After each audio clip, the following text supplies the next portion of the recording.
Sorry, I'll do the best I can here. Joe Butcher here, KE9FZ. Give you my credentials. I got started in amateur radio. My interest started when I was in 7th grade in the Cub Scouts. I hold some local education here, Bachelor of Science in St. Joe's College, associate degree from Ivy Tech in construction technology. I worked for 25 years in the automotive business. For those years under license of the Indiana Department of Environmental Management as certified tech, but Lake County Mission Program. 19 years in construction as a journeyman plumber. And my specialty was performing underground locating, because through all this, I dealt with a lot of code enforcement. This is my internet connection is unstable. Hope I'm still coming through. I dealt with a lot of towns, a lot of factories, churches, schools, and the like. As a radio operator, I was a volunteer examiner with the Calumet Amateur Radio Enthusiasts, known as Karen, in the late 80s and into the 90s at the Hammond Career Center. I was net control for many years for the Steel City chapter of 1010. And for the 100th anniversary, my station was operated as W1AW/9 for the northern area here. And it was fun working all the pileups, along with another op with me doing the logging. And along with Nick, W9UM, I think we did a pretty good job of representing the county here and maybe a few others I didn't know about.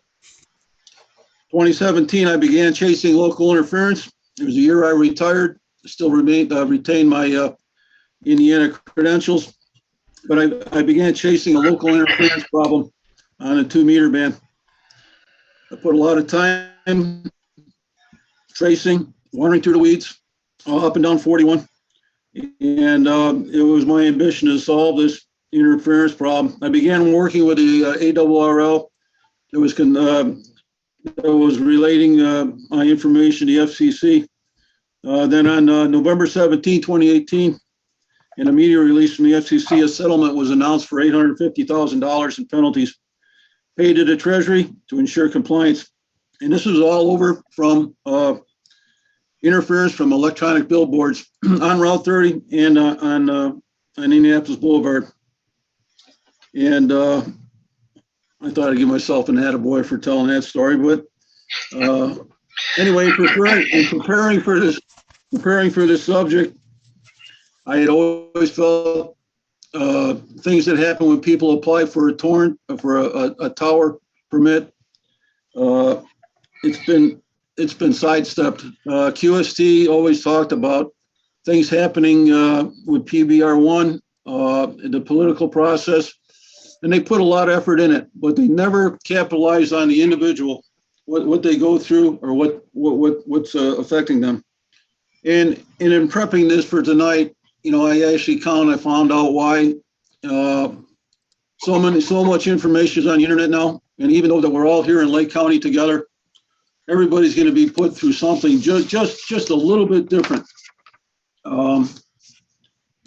Proving your install is safe will always win out. And if and when you deal with your local town, the building inspector, the town board, you got to remember, as a community here, I just found this out recently, as the population is concerned, an amateur radio operator, we're 0.022, yes, of the population is a ham. And that puts us in a great minority, and it also puts the knowledge of what we do even in a greater minority, with people in authority that have been either put there as a political position, voted in. In the smaller towns, the people, the staff, sometimes they're not involved. They don't have a craft. Sometimes they're put in a position as a town manager because they are a good organizer. They know how to relate with people, and they know who to relate to when there is a problem. And over the years, I've dealt with different hams that have put towers up without permission. I even have one good friend that he was a HOA and ignored it and put up an antenna and got away with it, mainly because the HOA didn't have enough money to fight him. I'm going to try to get through a lot of technical jargon here and stuff, and keep it concise. And if this all starts sounding long, I don't want to discourage anybody from ever getting involved in getting a tower permit. It's like anything else. It's a series of small jobs, and it's not going to happen in 1 day or 2 days. Generally, from the moment you get you apply for permit and go through the process, you're going to be tied up for 90 days.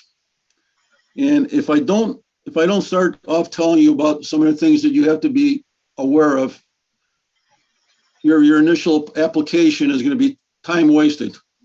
Your drawings need to be concise. Your information and your planning have to be right on. You can't pour that tower pad twice and come out looking correct. For those that don't have a tower, the benefits are great. PBR1,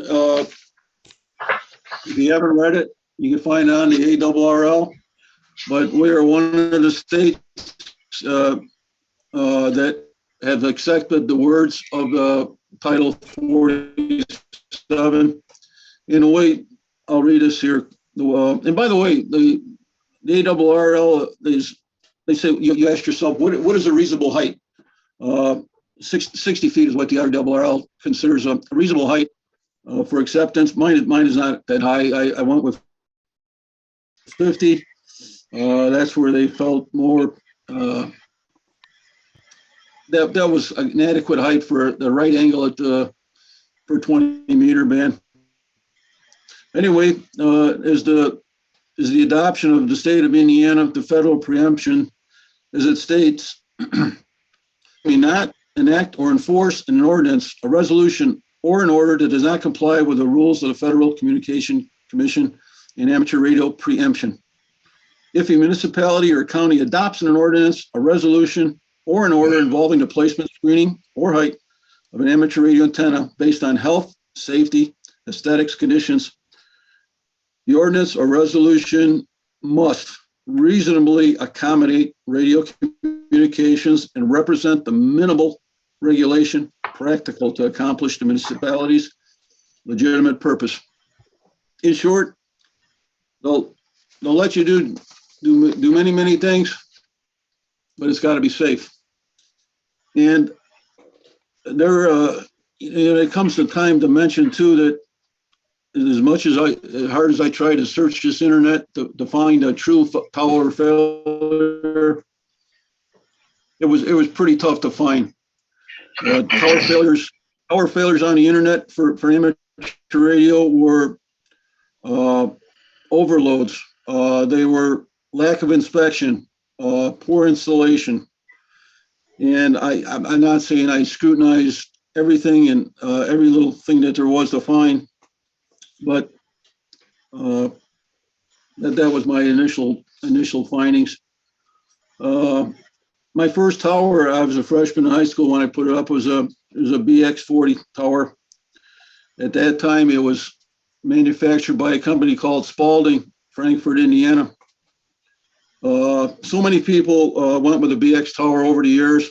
It was the most economical tower that anybody could possibly hope for. It was made out of stamped galvanized, and the Spalding company, all their little ads, they showed a guy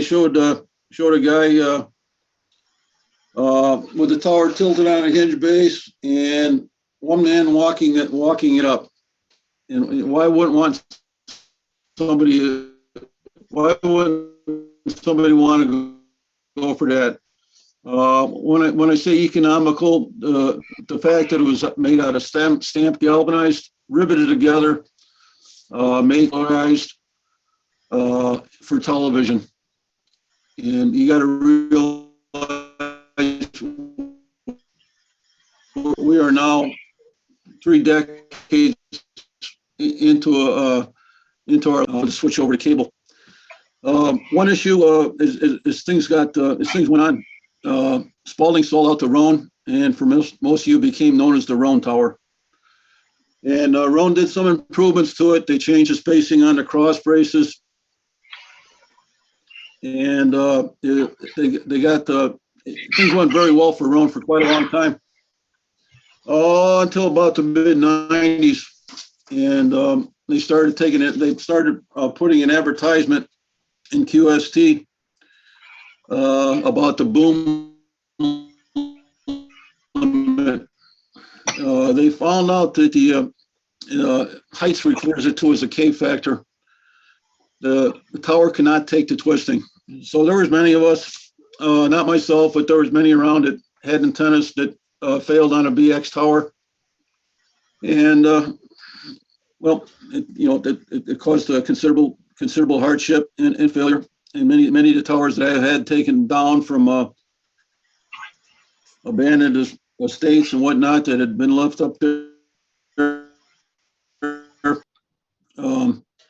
Different things happened, but the BX tower is still around. It's on the bottom edge of the wind limit study, but it's still something out there. But it comes with the base statement: no antennas over 10 feet. Boom. The boom length has got to be 10 feet or under. And everybody will have a different experience, and the location of that will always affect that. Anyway, that first tower didn't require any permit. It stayed up many years, and it got passed on to a young Hammond Dyer, and that tower became one of the first packet nodes in Dyer. Second variance took place in Highland in the late 80s. The town did not have a code, so to cover anything related to tower. So they called it a special exception, and they had me write a letter explaining why I wanted it and what my qualifications were, specifications on the tower. And I gave them all that, and they required for me to have a public meeting. And I'll go into a public meeting a little later on about the intricacies of it, but it requires notification of everybody within 300 feet of you, and they're invited to join and at the town hall meeting and discuss what you want to do. Well, it went very well. A lot of my neighbors showed up, and they thought, what was the big fuss? It's about a 40-foot tower. Some of them had grown up with them. They're everywhere. Town gave me my permit.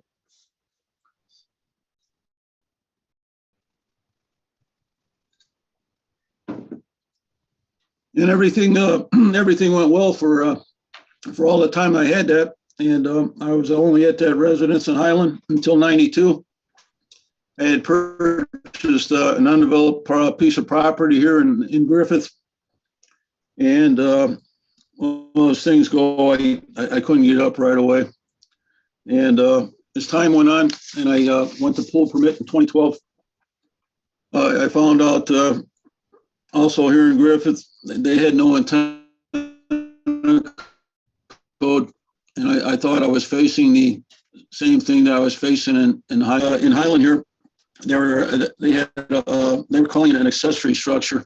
And at that time, the limit on accessory structure was 16 feet, with my goal as 50 feet.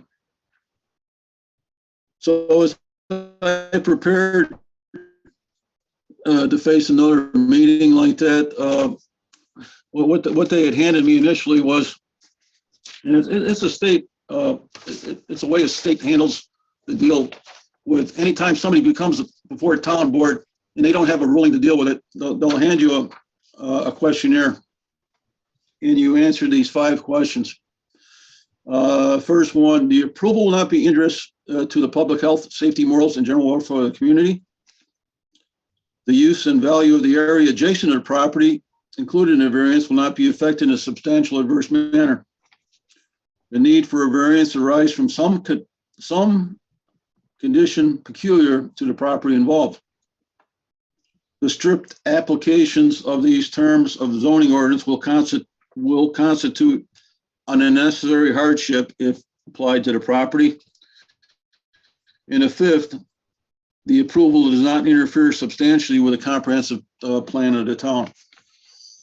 And during that time, I quickly answered these things, and I was working full time at the time. I couldn't get to all the meetings, and during the time the town was sitting on my answers, and my permit was sitting there.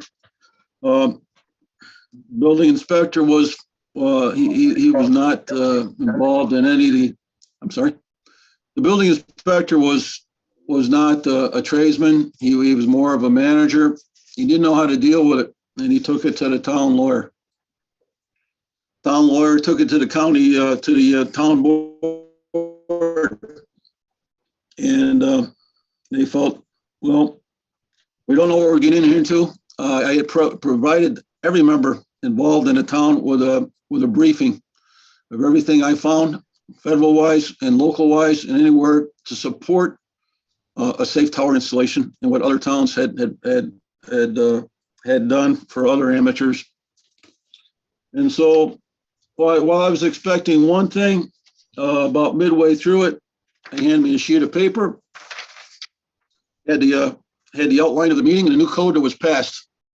And I'm in the middle of all this. So this was their new code.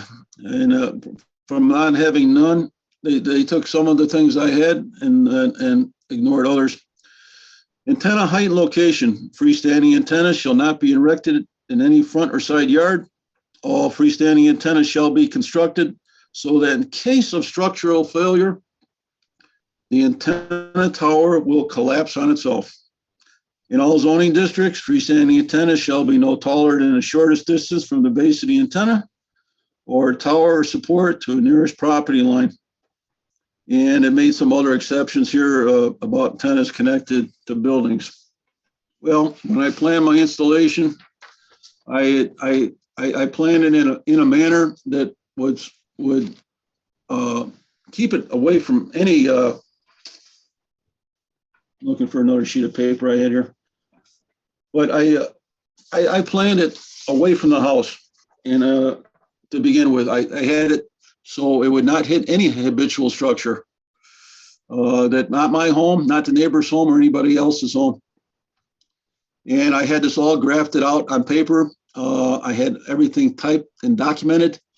And for any of you that ever deal with anything with the town regarding your license and your amateur radio ability, you sign your name, you sign it with your call sign on every sheet of paper that you deal with them. And I was advised that's the way to do it. Some of the reasons why I was passed on this is I gave all my expertise, all the things I had been involved in, all the things I've been in the past. I provide them with documentation that if there was a base failure, it might come near to the property line, but no structural heavy part of it would be near any habitual structure. And the other document that they got read into a law was something that people don't understand about a self-supporting tower. Where is this weakest failing part? It's right after the first section. And these towers, they're meant to collapse at the weakest point, and they don't fall and break off like a tree branch. They fold in upon themselves. And I'll read an engineer statement that describes a little bit more. If I understand it correctly, he was comparing to somebody else that wanted information on to design a collapsing tower. If I understand it correctly, it's fair and common knowledge to design taller towers to fall mainly downward. As the tower falls, the load due to wind is much higher near the top due to an angular velocity of the falling tower. This causes reverse curvature And the tower has certain predefined weak points, is where the top section meets the next section. Hinges will form at those locations in the tubing, and the tower will fold onto itself. And some fall over many times. But in telling you this, there is a predefined safety built into this tower. I have documents here from other towns that I found years afterwards that gave people relief from that. It acknowledged the fact that the tower folds in upon itself, and they limited in law the need for that 35-foot clearance. So there were a few people there that night. I invited my family out there. I invited everybody that I knew at the time to come out there and support me. There were a few questions asked, and well, why does it need to be so high? And despite the fact that I gave a briefing, I was given a question like, why does it need to be so high? And I said, well, part of the reason is for the right angle on the horizon. It's necessary and for good communication, and the need to be above the trees somewhat. And the response was, well, isn't it easier to cut down the trees? Well, I guess he thought that, without his lack of knowledge, it wasn't just the trees in my backyard, but the trees from here to the horizon. As we all know, what it takes to make a good signal. And there was another guy that asked me, how much was I making on this? How much am I going to earn by putting up this tower? Am I getting paid? Am I providing a service? And I said, absolutely not. I said, that's part of the amateur radio rules. We don't charge or do business over the air. So I was granted the permit for the tower, and so things went well from there. And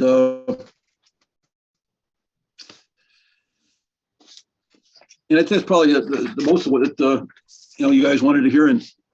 But there's also three of the things that I ended that talk was, and I call it the power of three. Whenever you're doing something that somebody can't grasp, whenever it's different from the norm. I had three things going for me that were quite common sense. My tower is rated at 80 miles per hour at a time when it was 70 was the limit, and it was capable of 16 square foot wind load. And my intended load, as I showed, was less than half of that. And the fact that my tower was spaced away from any habitual structure, and the tower was self-collapsing. And I felt, I felt I proved it was safe. And so much of this, the things that they want to use or ask you for about the safety of your tower, these towers are designed to a uniform building code. Oftentimes, they are stronger than the building themselves, and that gets into people in the interest of why did they fail, and reasons why they failed when they do, and that's when you start to notice certain things. And I don't know if you guys are gonna be able to see this. This is a picture I pulled off the internet this morning, and if I had expertise to scan this and do it differently, these guys are happy, smiling. They've got a level on the tower leg. They've got a hole dug there to spec. And if you could tell by where their butts are against the wall there, you could probably say that that's a 4x6 hole there, which is agreeable to row and spec at the time. And for their new owner, Critical Towers is somebody that sells their product. But do you notice anything that might not be right there? And there are several things. You can see the red soil. You can see another pile of soil behind it. Looks like all clay and or topsoil. So is that really in the proper soil? The walls. Some people I've talked to over the years, more concrete and don't dig as deep. The fact of the matter that the concrete on any tower accounts for 10 to 15% of the structural ability of that thing to hold up. The power of the tower is the bearing pressure between the side walls and the concrete. As the tower shifts left, as the shower shifts right. It's the walls. It's the walls of the sides that give you the strength. This particular tower is a BX64. It's got a big bottom. It goes up 64 feet, only capable of 6 square foot. I have no idea what they're putting up on top of it. There wasn't a whole lot of explanation with this photograph, but with newer regulations, we could tell there's a big ball field behind it.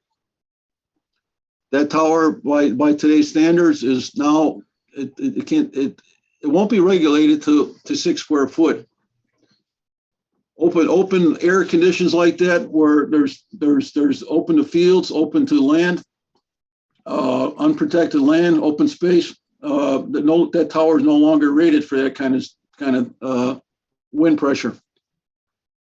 These guys don't have boards over the top to support the leg members when concrete's poured.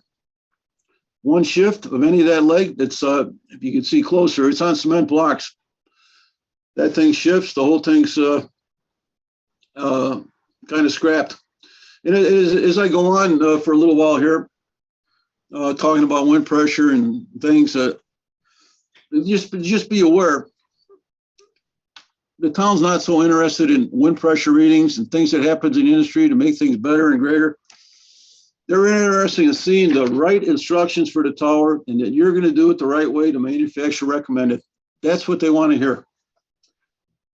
And will this tower work here in Lake County? Will that foundation work here in Lake County? Well, some spots it will, some spots it won't. The edge of Lake Michigan around here is not considered. Well, let's see here. We have to go to Rev G wind specifications, but things along Lake Michigan now are I'll call exposure D. Towers and their applications are rated to their exposure to wind, where they're located, if they're on a hill, if they're below a hill, if they're against open water, and of course the exposure B is what most of us applies to most of us, urban, suburban, wooded areas, and that's where most of us fall in. But we have people that may be out low on the edge of a farm field. Are they going to be able to put up an exposure B tower? No, they're not. It's not. It's going to be considered an unsafe installation. That'd be like exposure C. Like getting back to this photo right here, 4 foot base, 6 by 6. That tower base there, it'll work around the edge of Lake Michigan. Maybe as far out as Route 30. The reason it won't work, not deep enough. Outside of the collar of Lake Michigan, we have frost. Frost by code is down to 60 inches. Your foundation has to be down to the frost level. So if you were to take this to a building inspector and you lived in Whiting, you lived in Hammond, you lived in Miller, that might be something he notices right away. Your foundation doesn't even meet the frost. So that was something you'd have to make a revision on. In Lake County here, we have all kinds of soil. Gravel and sand being the strongest, clay getting a little bit weaker, and different muck and other kind of water-based soils below that even being a little bit weaker. There's not a place where you can't put in a tower where the soil can't be amended or modified or done in some way. But we have people, there are engineering firms that'll help you with that. But if you have some kind of oddball problem, there are people there to help you. And that's why I say if you take something to the building department and you've not thought this out, it's not going to work well. Three types of towers. You got your guide tower, you got your self-supporting, and you got your crank up. Towns love crank up towers. They'll pass every time. You have the advantage of being able to put up as high as you want it with the option of lowering it during a storm, lowering it when you're not using it. It's not obstructive anybody's vision or anything else. You always park it at a lower level, and towns seem to really love that. And of course, going up from there is the self-supporting tower, like I have, and I proved it a safe installation. I have a Heights tower here. Folds over at the base, and I have it down in 5 minutes. You can do something to it, check something, back up in 5 minutes. With respect of releasing the ends of my dipoles, I have actually 3 antennas on the mast. I have one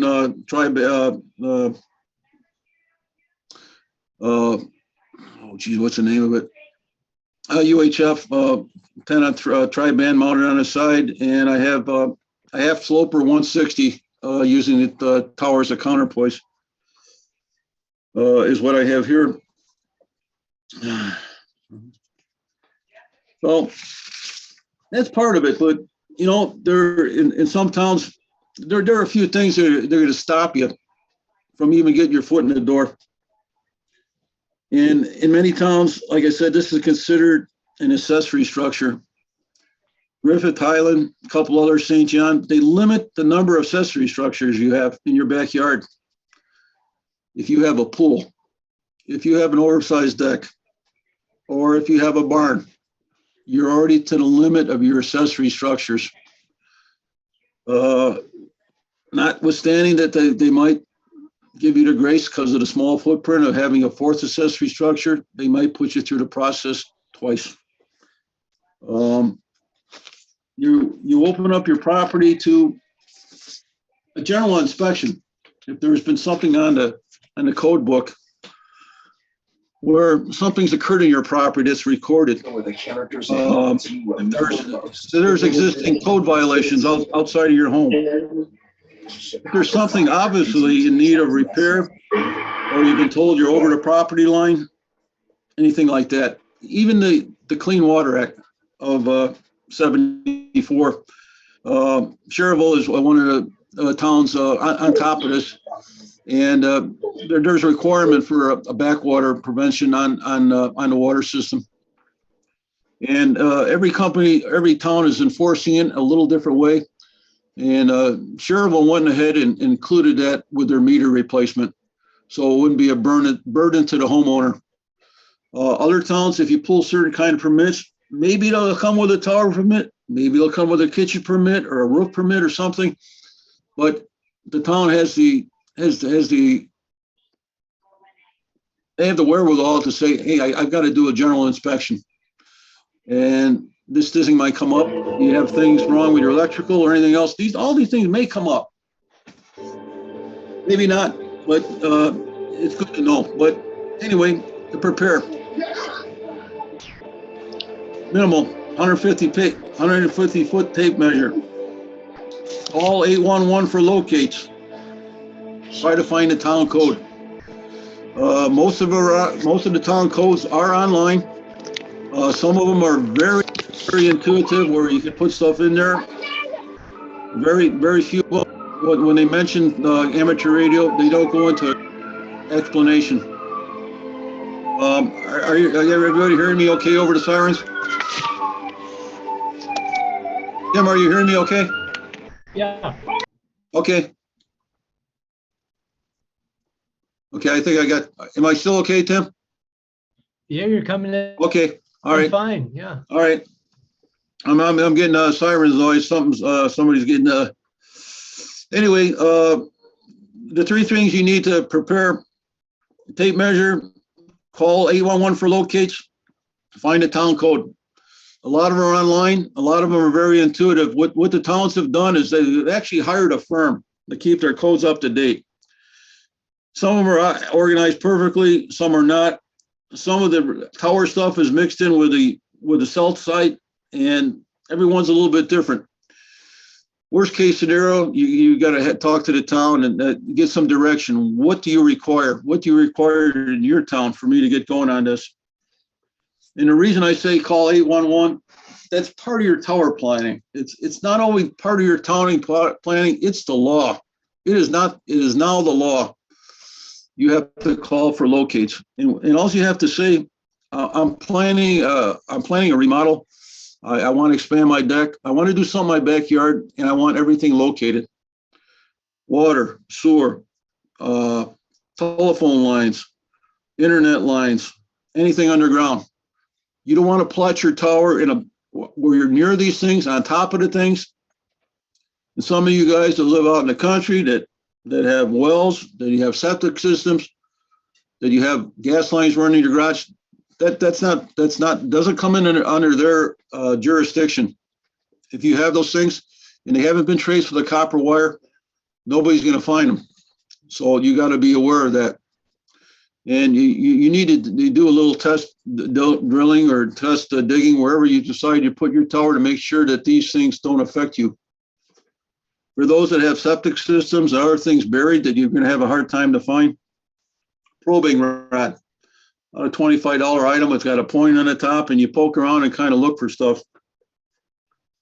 That's the only way you're going to find that stuff. But be careful with a probing rod. Gas lines are now plastic, and you just gently, after doing it a few times, you'll tell the difference between you're hitting something and hitting a rock. You may get that feeling. Well, you hit something hard, and should I shove that thing down a little further? Don't do it. It's possible to put holes in gas lines and other things like that. But the next most important thing that you need to approach the town or anybody else is a plat survey of your house. And why I say there might be a little difficulty in having that, plat surveys went away about 10 years ago, and they don't. When you buy and sell a house, it used to be you call somebody up and they come out and they resurvey your land. You get an updated survey. It goes to the bank. It goes to anybody else, any other institution that has a lien on your land, so they have record of it. Well, at some point down the road, the banks have said, well, this is an extra cost to the homeowner. It's an extra cost to us. We take out title insurance, and if there's something wrong, we'll come back and measure it then. And that's the way they do stuff. So if you have trouble, finding something, you may have to go to the extent of finding a surveyor. There's one handy tool out there. Occasionally they'll come up if you look at the county surveyor site. There's a way to find certain things out. But if you can see this picture here, it's an aerial view of a home in St. John, and you can see everything and you can see about your property lines. On the other end of it, there's here's the camera. There's the legal description of the property, so you can work with that and find out other things about your home, about your neighbors, and about laying this thing out. And this site is called Sidwell. What's the exact name of it? Sidwell Portico. Sidwell Portico. If you ever want to see what's going on in your neighborhood or look at properties, see where there's offset. Some of those have marked underground pipes on them. This particular one has some sanitary sewer and gas lines on it. And you have a choice of what this thing could pick up. So if you Google Sidwell Portico, and Sidwell spelled Sidwell, just like it sounds, Portico, Portico. And that'll help you get a start. And with the parcel number that your home is listed on, that also shows up, it'll help you find more information, and help you pick out a spot where to put that tower. After having towers up close to the house over the years, I wanted it back as far as it could. I never wanted anybody coming at me with some undue interference. Hearing the next door neighbor's old boiler with mechanical points click on and chip and chatter, that old refrigerator running in a garage, it generates line noise and I'm picking up. I felt like I did myself a service by moving further back. I moved myself away from any possible of RF saturation, but be aware of it. There are still RFI issues out there. You know, I found out that the biggest ones out there are anything with a touchpad, a weather station, a lamp that rasters up and down. Some of the smaller televisions that are wall mounted that raster the volume up and down through a chip. Those are all susceptible. I've done it here in my own house, and that's how I found out. But know your soil. You know the composition of it. We have peat soil. We have all kind of reasons here in Lake County where there could be a detectable problem. The water table. You might want a big heavy duty tower, and it requires an 8-foot depth. You might hit the water table with it before you hit 8 feet. And not that it can't be put in, but it calls for dewatering. It calls for extra measures. So you want to be accurate on that. And you want to be accurate on your laydown area. If you're walking that tower up or laying it down or doing some things with it, you want to be accurate on that. And I got to back up on something that we skipped. And one was the Roan 25 tower, Roan 45. Been around forever, very versatile, self-supporting to 40 foot with a minimal load. 45's got more load, capacity up on top without guy wires. But if it's near the house, it has to be attached to the house, and if it's out, it's got to be guyed. And when you're handing over a building plan, the guys can, these screw and anchors that Roan sells. Those are just temporary anchors. It has to be attached to concrete piers. It gets complicated. It gets expensive. A Roan 25 or Roan 45 and the bigger towers, those are not self-collapsing towers. They are not self-collapsing towers. If you have a failure for the guy wire, other kind of failures, they'll fail at the base. I'm not saying there's a few exceptions to it, but this is a tower that the towns do not want to see in there. It's not a self-collapsing tower. You all have had your own experiences. Roan 25s are all over the place. The town of Griffith has one stacked on top of the city hall. I'll save my comments. Anybody wants to talk about that in person, but anyway.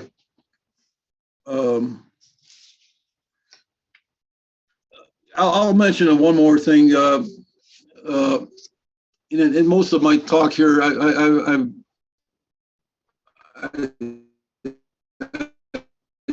want people to realize that most of your towns might be facing a variance. Again, Cherville has been an exception to my knowledge in the past. They have somebody on staff there that has qualifications and makes these decisions. They'll come out, discuss your plans, see how close you are to the property lines, and most of the permits that I know in Cherville have been given out in that manner to avoid all this process with what happens in the town hall.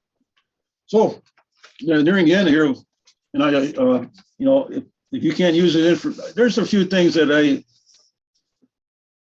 we go into a lot of reading that I'm not going to go into that are here, but I'm just going to go. This is Hobart's checklist, and Hobart.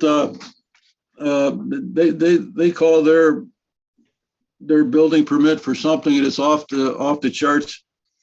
They call it a COA, a certificate of appropriateness, and they provide you a fact sheet. And like I say, as far as these town meetings are concerned, go to a zoning meeting, go to a town hall meetings, see what you're up against, see what the demeanor of the men on there are. And as Andy would tell you, ask questions of any of these men as you go along. If they're friends of yours, they're neighbors, they're working for you, but try not to befriend them. Try not to befriend them. And if somebody on the town board happens to be your neighbor, your friends, and maybe bounce it off somebody else. What happens at the end of the day when if there's some sort of vote come up, if there's some kind of controversy, that friend is probably going to abstain. Why not show up? You know, it's just good business if you're friends with a person not to be there. But anyway, if you go before the zone, this is your Board of Zoning Appeals checklist for which you'll need.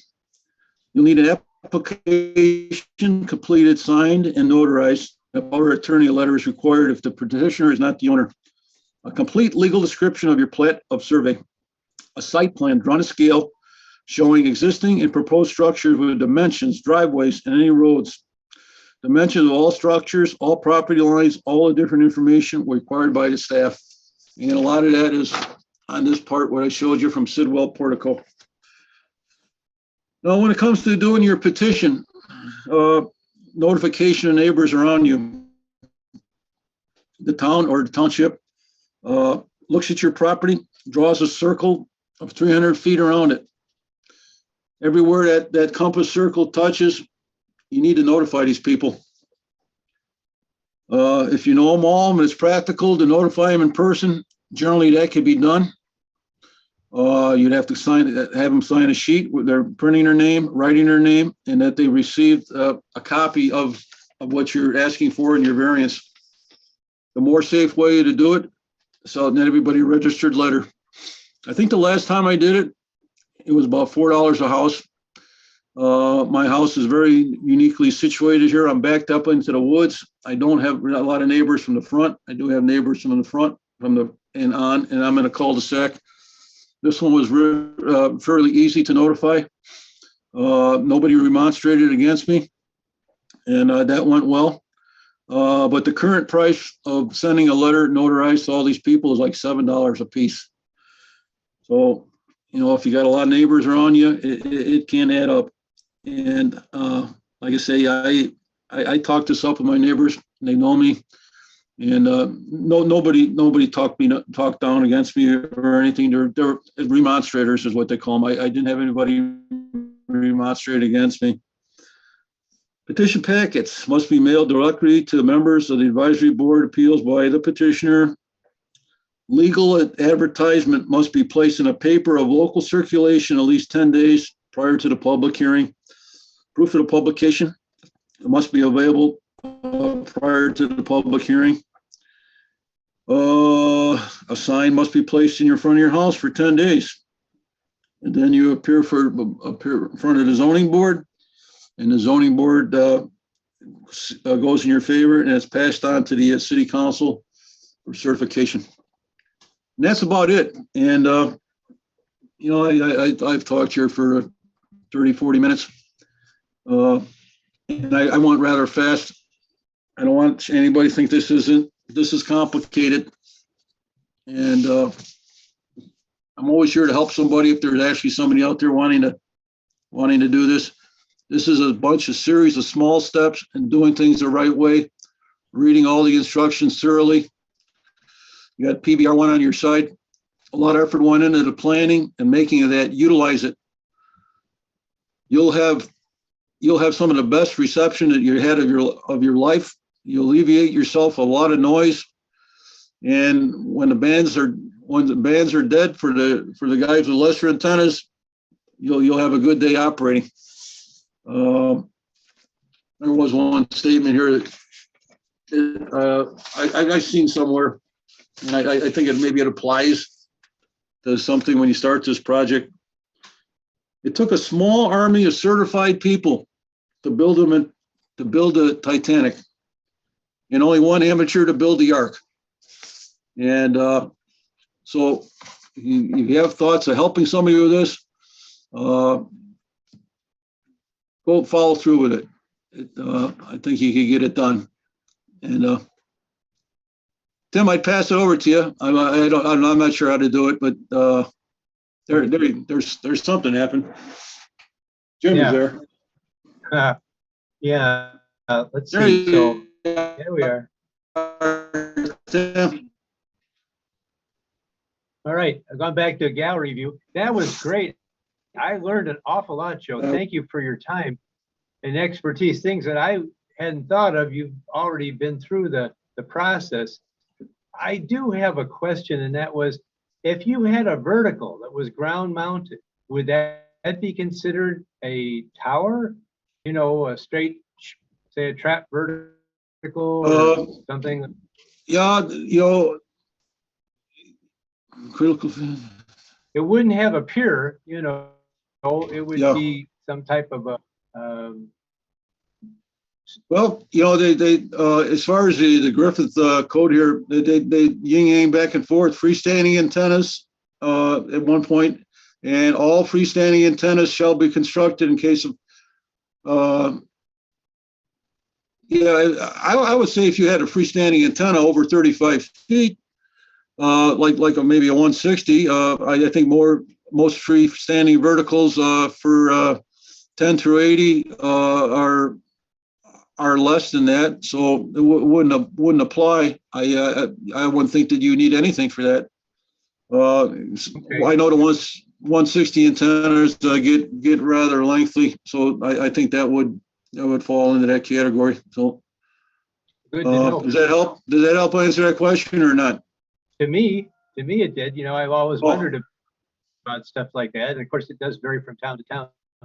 Who else has a question for Joe? He's here for us to answer things. Anybody planning a tower? Anybody helping somebody with a tower? Yeah, back in the day, you know, everybody had one for TV antennas, and common in smaller towns and so forth. But yeah, with cable TV and internet, you're getting fewer and fewer. Is it an objection cosmetically, or is it just about, can it cause harm to somebody? Sure.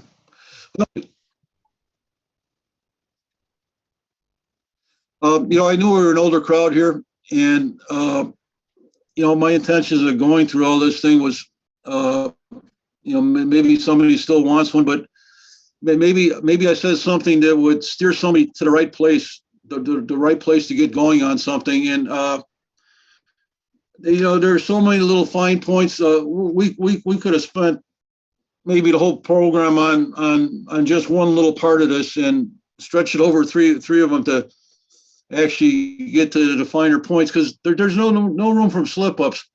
That one resident that maybe you slipped up, forgot to get that slip to. Maybe something in the ground of your house that you didn't see, and you presented this to the board, and that one mistake would put you behind another 2 months. And I wouldn't want to see that to happen to anybody. But I'm on QRZ. My email's there, and I am retired now. And I do have, although I have some major projects going on some family property up in Minnesota. I'm willing to help anybody anytime, and it's always been that way. That's a gracious offer. Thank you very much, Joe. I think you did a great job. I know you were worried you wouldn't, but you succeeded and then some. So I know, like I say, I've learned an awful lot. Any other questions for Joe while you have a chance? Okay, I got a couple more things, and I'll wrap up the meeting. So stick with me just another moment. Just wanted to say that in ham radio news, the Porter County Amateur Radio Club is offering a Zoom program coming up on Wednesday, the 13th. So in a few days at 7 o'clock, it'll be presented by Michael Walker, Victor Alpha 3. My head went blank. Victor Alpha 3, Mike Whiskey from Flex Radio. And he's going to be talking about their Flex Radio system. That could be very interesting if you're interested in going to digital type equipment, if you haven't already. And the website to learn more is the Porter County site. It's P like Papa, C like Charlie, A like Alpha, R like Romeo, C like Charlie.net, pc-arc.net, and you can find a link there as it goes. And as far as ourselves, you know, here we are, Lake County Amateur Radio Club always welcomes new members. And if you've never been a club member, the cost to join for the year 2022 is $0. You could go to www.w9lj.org, just simply w9lj.org, and you can submit an email membership request, or you can print out a form and mail it to us at our address that shows on the website. Club dues boil down to about 5 cents a day. So that's kind of not a lot, I think. Anyway, and so our next meeting will be Friday the 13th. The program topic is yet to be finalized. We have a couple presenters. We just have to make sure which one's going to be ready on that date. You can find out more details by listening to the Lake County Amateur Radio Club Information Net, which is on every Wednesday at 8 o'clock. Both are repeaters, 147.000 and 442.075 on 70 centimeters. It's informal, it's informational, it's fun, great way to stay connected to local hams, get to know who's who, their call signs, and who they are, and typically lasts about 30 minutes. It goes by pretty quick. Thank you, Nick, for doing the net the last Wednesday. And finally, we're going to be going back to a combo hybrid of Zoom meetings and virtual Zoom meetings and live meetings. So I'm thinking we might be doing that in May. There'll be more information coming. And if we do the physical meeting, you can do it on Zoom, of course, but we'll be at the EMA office, the Lake County Health Building at 2900 West 93rd Avenue, Crown Point. Face masks previously were mandatory. Face masks this time will be optional and recommended. Social distancing will be honored and room windows will be open. Fans will be going for ventilation. And the Zoom meeting link for May will be on our club website, W9LJ, when it gets to be May. So is there any other talk? Anybody have any comments or questions about things before we shut the meeting over? A quiet crowd, quiet crowd. Okay, well, then I will entertain a motion to adjourn the meeting for tonight. Do I hear such a motion? I move we adjourn. Oh, good. All right. Do we hear a second to adjourn? I'll second. All right. The second, I hear Yeah. a second. And so those in favor on the Lake County Amateur Radio Club membership who wish to adjourn the meeting, signify by saying aye. Aye. Aye. Aye. I think the ayes